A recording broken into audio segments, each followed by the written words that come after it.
Xavier's School for Gifted Youngsters has been reopened for a year now, and the students admire their role models, the X-Men.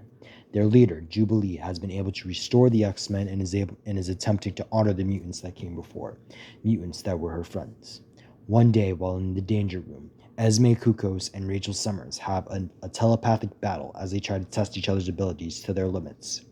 Rachel holds back because she fears that one day the Phoenix Force will come for her. Esme comforts her, and the two feel a psychic attack that shows an image of mutants being attacked at Midtown High.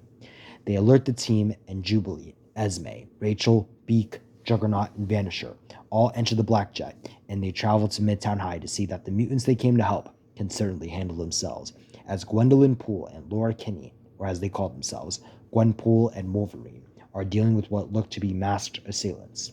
The X-Men help take down the remaining enemies, and Gwenpool removes one of the assailants' hoodies to reveal Mr. Sinister's face.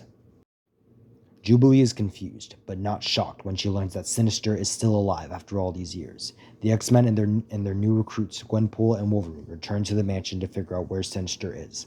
Juggernaut wonders who Mr. Sinister is, and Gwenpool explains in a slightly vulgar way that Nathaniel Essex is a sociopath that experiments on mutants to become the perfect being.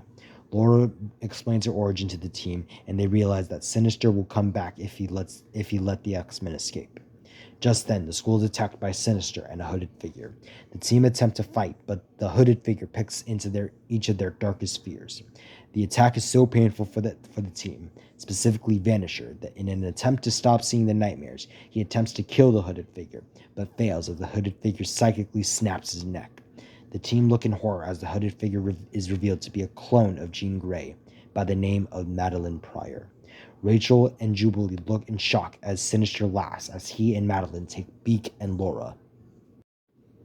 The team attempts to regroup and figure out where Sinister is, and they figure out that with the combined power of Esme and Rachel, they can find Laura and Beak without having to get knocked down by Madeline. The two agree and they attempt to find their friends, but they get into a psychic battle with Madeline Pryor.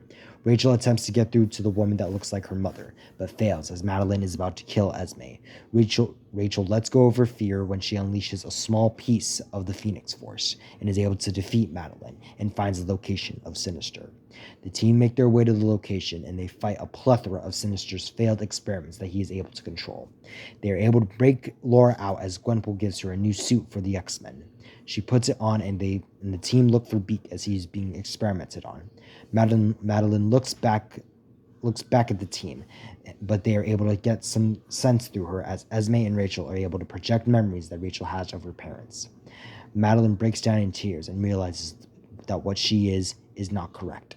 So she betrays Sinister and is able to free Beak, who now has a new body that makes Gwenpool look at him with intent. Oh Lord, Gwendolyn. Anyway, the team is able to destroy Sinister's lab. However, Madeline sacrifices herself to destroy Sinister once and for all. To the dismay of the team, they realize that it was another clone that Sinister had, and the real Sinister is still to be found. The team mourns the loss of Vanisher and welcomes Gwenpool and Wolverine to the team as they make it their next mission to find Sinister. In another part of the world, in another part of an underground lab, we see Mr. Sinister is working on experiments and realizes that phase 1 of his plan was a success. He smiles with pleasure as he bows down to his master, En Sabanur.